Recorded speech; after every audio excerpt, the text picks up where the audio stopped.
Assalamualaikum. Halo, apa kabar semuanya? Semoga sehat selalu ya. Bertemu lagi dengan pembelajaran bahasa Indonesia dengan materi teks narasi menggunakan model problem based learning. Halo, selamat pagi anak-anak. Bagaimana kabarnya kalian hari ini? Semoga semua sehat dan semangat ya. Yuk, sebelum mulai belajar, kita berdoa terlebih dahulu ya.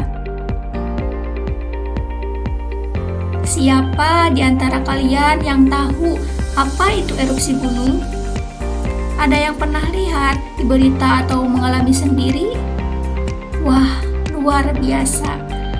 Hari ini kita akan belajar tentang teks narasi yang mengambil cerita dari peristiwa erupsi gunung. Untuk kelas 7, nah, tujuan pembelajarannya, setelah mengikuti pembelajaran, peserta didik diharapkan mampu mengidentifikasi struktur teks narasi, menganalisis unsur-unsurnya, serta menulis teks narasi imajinatif dengan memperhatikan struktur dan unsur pembentuknya. Selain itu, peserta didik juga dapat menyampaikan simpati dan empati melalui teks narasi yang dibuat. Capaian pembelajarannya, yang pertama, siswa mampu memahami informasi berupa gagasan, tokoh, alur, dan makna tersurat atau tersirat dalam teks narasi. Yang kedua, siswa mampu menginterpretasikan dan merespon gagasan, emosi, atau pesan dalam teks narasi. Yang ketiga, siswa mampu menulis teks narasi dengan pemilihan kata bermakna, struktur lengkap, dan topik beragam. Nah, baik, sebelum kita menyimak cerita, Ibu mau menjelaskan dulu apa itu teks narasi.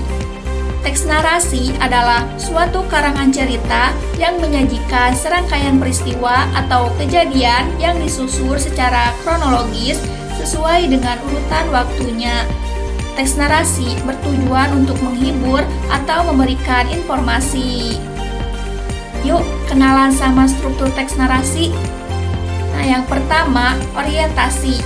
Merupakan bagian pengenalan cerita di mana penulis memberikan informasi soal latar belakang tempat, waktu, dan mengenalkan tokoh.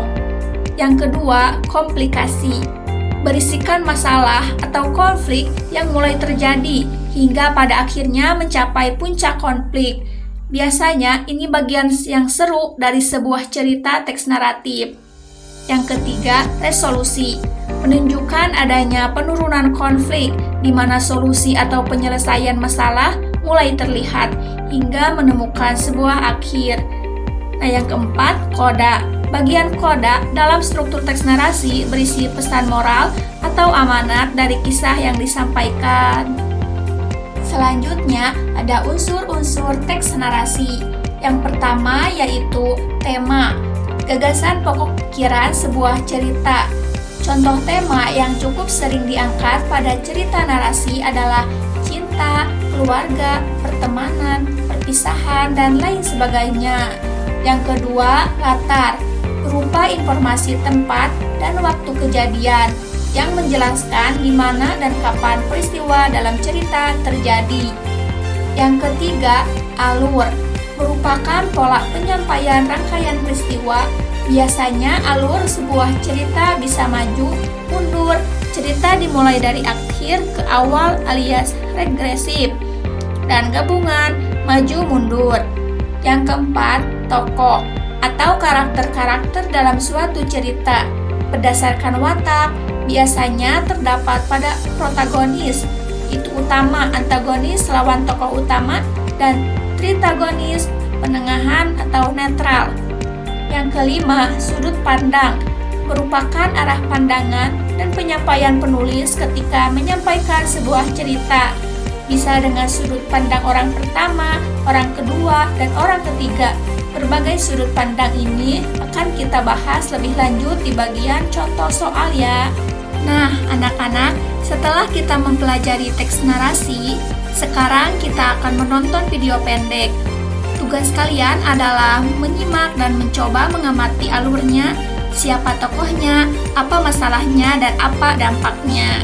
Erupsi gunung. Suatu hari, langit di sekitar Gunung Merapi yang biasanya cerah berubah menjadi gelap pekat dengan abu vulkanik yang tebal. Suara gemuruh yang dahsyat mengguncang bumi dan menggemparkan warga sekitar.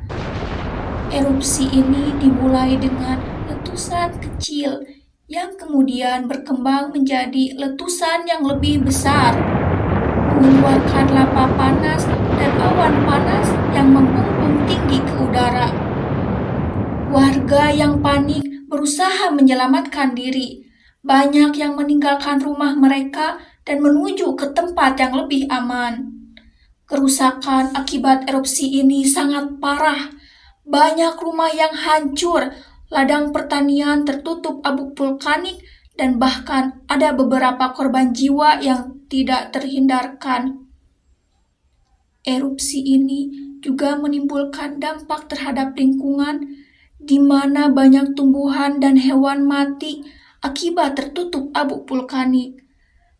Air sungai juga tercemar oleh material vulkanik, menyebabkan kerusakan ekosistem sungai. Namun, peristiwa erupsi ini juga menginspirasi masyarakat untuk lebih bersikap tanggap terhadap bahaya bencana alam. Ilmu, pengetahuan, dan kesadaran masyarakat akan pentingnya mitigasi bencana menjadi semakin meningkat. Nah, sekarang setelah kalian menyimak video tadi, silakan buka link Google Form yang sudah saya bagikan. Nah, kalau sudah selesai, sekarang kita lanjut ke soal PBL. Masalahnya, bayangkan kamu tinggal di sebuah desa yang berada di kaki gunung berapi. Suatu hari terjadi erupsi besar seperti yang diceritakan dalam teks narasi. Bagaimana kamu akan menyampaikan peringatan dini dan pesan keselamatan kepada masyarakat agar mereka cepat tanggap dan selamat? Nah, tugas yang harus dikerjakan siswanya, yang pertama, diskusikan dalam kelompok, seperti apa saja dampak erupsi bagi masyarakat. Yang kedua, identifikasi solusi, seperti apa yang harus dilakukan masyarakat saat terjadi erupsi. Nah, yang ketiga, buat narasi pendek atau video. Nah, ceritakan kembali situasi erupsi tersebut dari sudut pandang warga yang menyelamatkan diri. Yang keempat, presentasikan hasilnya ke depan kelas. Baik, anak-anak, hari ini kita sudah belajar tentang cerita narasi dengan tema erupsi gunung. Kalian sudah bisa memahami bagaimana alur cerita, suasana, dan pesan yang bisa kita ambil dari peristiwa tersebut. Ingat, dari bencana pun kita bisa belajar. Kita belajar untuk tanggap, peduli, dan siap menghadapi keadaan darurat. Sampai jumpa di pertemuan berikutnya. Jangan lupa kerjakan tugasnya dengan semangat ya.